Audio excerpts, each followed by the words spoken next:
지금 이 순간을 살아라. 추천의 글. 생생한 경험에서 나온 깨달음의 지혜. 짙푸른 하늘에 휘감긴 오렌지빛 저녁 노을이 유난히 아름다운 장관을 연출할 때 우리는 잠시 넋을 잃고 바라보게 된다. 그 아름다운 광경은 우리를 압도해서 우리 마음이 끊임없이 제잘거리는 소리를 멈추게 하고 지금 여기가 아닌 다른 곳에 정신을 팔 수 없게 만든다. 마치 언제나 거기 있지만 좀처럼 볼 수 없는 찬란한 빛으로 감싸인 문이 또 다른 현실을 향해 열리는 듯하다. 에이브러함 매슬로우는 그런 순간 우리가 세속적이고 일상적인 틀에서 벗어나 한없이 날아오르는 듯한 기쁨을 맛본다고 해서 절정의 경험이라고 불렀다. 또한 인식이 확장되면서 존재 자체의 영원한 영역을 살짝 일견한다는 뜻으로 엿보기 경험이라고도 했다. 그때 우리는 잠시나마 진정한 자기 자신으로 돌아가 있게 된다. 어떤 사람은 안타깝게 한숨을 짓는다. 오, 정말 대단해. 이런 상태로 계속 지낼 수만 있다면 어떻게 하면 영원히 여기 머무를 수 있을까? 지난 10년 동안 나는 그 방법을 찾는 일에 전념해 왔다. 그러면서 의학, 과학, 심리학, 경영, 종교, 영성, 잠재 능력 연구 등의 분야에서 가장 용기 있고 선구적이며 통찰력을 지닌 우리 시대의 모험적인 개척자들과 대화를 나누는 영광을 가졌다. 그 다양한 분야의 권위자들은 한결같이 인간의 의식이 지금 그 진화 과정에서 비약적인 발전을 하고 있다고 입을 모았다. 이러한 변화는 또한 사물들의 존재 방식에 대해 우리가 갖고 있는 밑그림, 즉 세계관의 변화를 동반한다.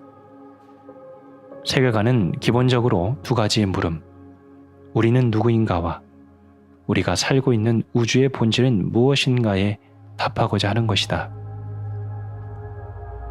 이러한 물음에 우리가 어떻게 답하는지에 따라 우리의 가족, 친구, 노사관계, 더 나아가서는 우리 사회 전체의 질과 특성이 결정되는 것이다.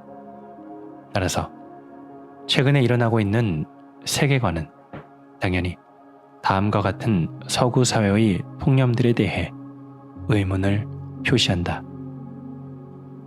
통념 1. 인류 발전은 그 정상에 도달했다.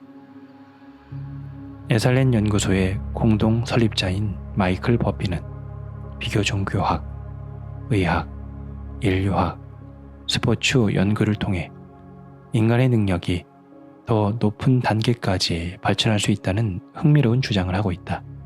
사람의 영적 성숙도가 일정 수준까지 도달하면 사랑, 활력, 인격, 신체적인 자각, 직관, 이해력, 교류, 의지력 등에서 비상한 능력이 꽃피기 시작한다는 것이다. 그러자면 무엇보다도 보통의 상태를 뛰어넘는 그런 단계가 존재한다는 사실을 인정해야 하지만 대부분의 사람들은 그렇지 못하다. 발전의 가능성을 남겨놓아야만 그 길로 가기 위한 방법론도 가능한 것이다. 통념 2. 우리는 서로에게서 그리고 자연과 우주로부터 완전히 분리되어 있다. 전쟁과 지구의 황폐와 그리고 인간의 모든 방종과 만행은 나와는 별개의 것이라는 잘못된 개념에서부터 비롯된다.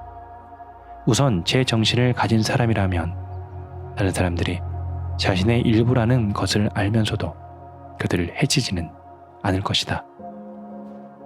초상 의식 상태에 대해 연구하고 있는 스탠 크로프는 몸으로서의 자아와 전체로서의 자아 사이에는 절대적인 경계가 없기 때문에 우리 각자의 정신과 의식은 결국 존재하는 모든 것과 함께 한다고 요약해서 말한다. 레리 독시 박사가 한 사람의 사고, 태도, 치유 의도가 다른 사람의 생리 기능에 대해 영향을 줄 수 있다고 하는 제3기 치료, 제2기 치료에 비해 심신치료를 주로 하는 이것이 기도의 치유력에 대한 과학적 연구들이 이루어지면서 그 효과가 충분히 입증되고 있다. 이는 기존의 물리적 현상과 전통 과학의 세계관에 위배된 현상이지만 긍정적인 증거가 우세하다. 통념 3. 물질 세상이 전부다. 물질에 국한된 전통 과학은 실험실에서 측정할 수 없고 시험할 수 없는 것, 또는 우리의 오감이나 발전된 기술력으로 규명할 수 없는 것은 존재하지 않는다고 단정 짓는다. 그런 것은 실제하지 않는다는 것이다.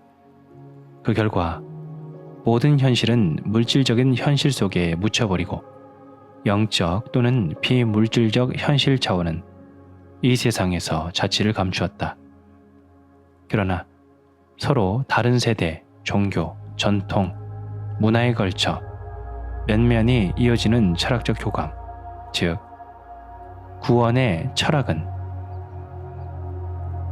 다시 말해 여러 학설의 표면상 모순과 대립에도 불구하고 철학 그 자체는 본질적인 면에서 영원히 사라지지 않는 인류의 학문이라는 뜻으로 영원의 철학이라고도 한다. 이것은 우리를 소위 물질 세계라고 불리는 가장 불투명하고 무의식적인 차원에서부터 영성이라고도 말할 수 있는 가장 투명하고 가장 의식적인 차원으로 끌어올린다. 한편 잭 스카페티 같은 양자론 학자들이 초광속 이동을 설명하면서 확장된 다차원 현실 모델을 제시하고 있는 것도 흥미롭다. 그는 속도의 최고 한계인 광속보다 빠른 이동을 설명하기 위해 또 다른 현실 차원을 전제로 하고 있다. 또한 전설적인 물리학자 데이비드 봄이 물질과 비물질로 이루어진 다차원적 현실 모델에 대한 연구를 한 것도 생각해 볼 수 있다. 이러한 연구들은 단순히 이론으로만 끝나지 않는다. 1982년 프랑스에서 실시한 구조 실험에서는 연결되어 있는 두 개의 양자를 멀리 떼어놓아도 어떤 식으로든 계속해서 교류가 이루어진다는 것이 밝혀졌다. 하나의 입자가 변화하면 다른 하나도 그 즉시 변화하는 것이다. 과학자들은 광속보다 더 빠른 이러한 이동이 어떻게 가능한지에 대해 모르고 있지만 일부 이론가들은 그러한 연결이 더 높은 차원으로 들어가는 문을 통해 일어난다는 암시를 주고 있다. 그러므로 전통적인 모델에 충실한 사람들이 생각하는 것과는 달리 내가 함께 만나서 이야기한 사람들은 인류의 발달이 아직 정상에 이르지 않았으며 우리가 서로 분리되어 있는 것이 아니라 모든 생명체가 연결되어 있고 완전한 의식의 범위는 물질적인 현실과 비물질적인 현실을 모두 포함한다고 느끼고 있다. 결론적으로 이러한 새로운 세계관은 우리 자신과 다른 사람들 그리고 모든 생명을 시간 속에서 태어나고 시간 속에서 사는 우리의 세속적인 눈을 통해서가 아니라 영혼과 존재와 참된 우리 자신을 통해서 바라본다. 지금 사람들은 하나둘씩 더 높은 궤도를 향한 도약을 시도하고 있다. 에카르트 톨레는 이 책을 통해 이러한 선구적인 세계의 지도자들과 뜻을 같이 한다. 그는 마음 자체에 깊이 뿌리박고 있는 것이 우리 인간의 문제라고 이야기한다. 다시 말해 우리가 마음과 잘못 동화되어 있다는 것이다. 우리의 의식은 현재 순간에 완전히 깨어있지 못하고 이리저리 부유하면서 쓸데없는 일들을 만들어낸다.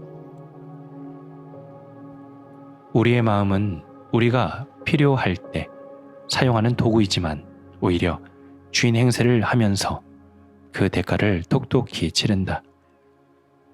나비가 이 꽃에서 저 꽃으로 날아다니듯 마음은 과거의 경험을 되새기고 스스로 활극을 꾸며내고 미래를 앞질러 예상한다.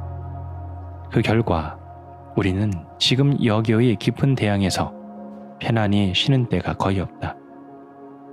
우리가 진정한 자신을 발견할 수 있는 지금과 여기는 물질적인 몸과 변덕스러운 감정과 수다스러운 마음 너머에 있기 때문이다.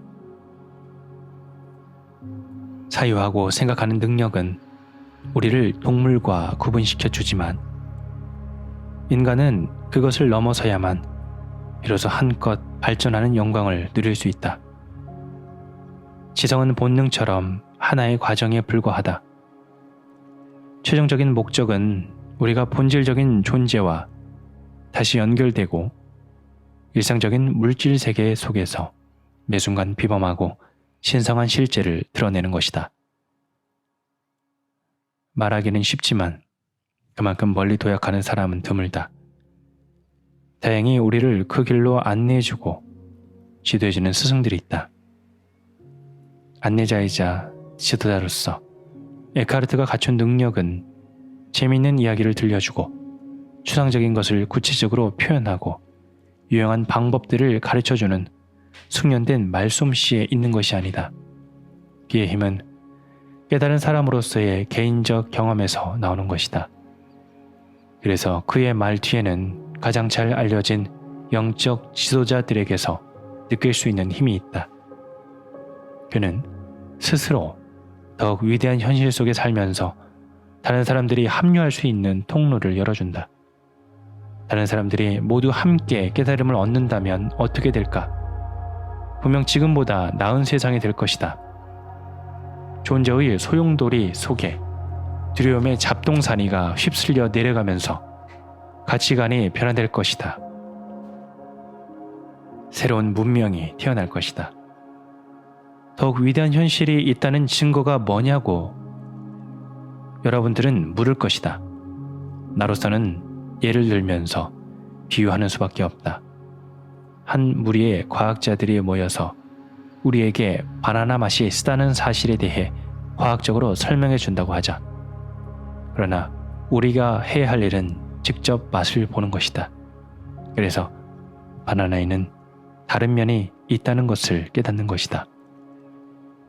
궁극적인 증거는 지적 논쟁이 아니라 신성함을 직접 체험하는 것이다. 에카르트 톨레는 우리에게 그러한 가능성을 멋지게 열어 보인 것이다.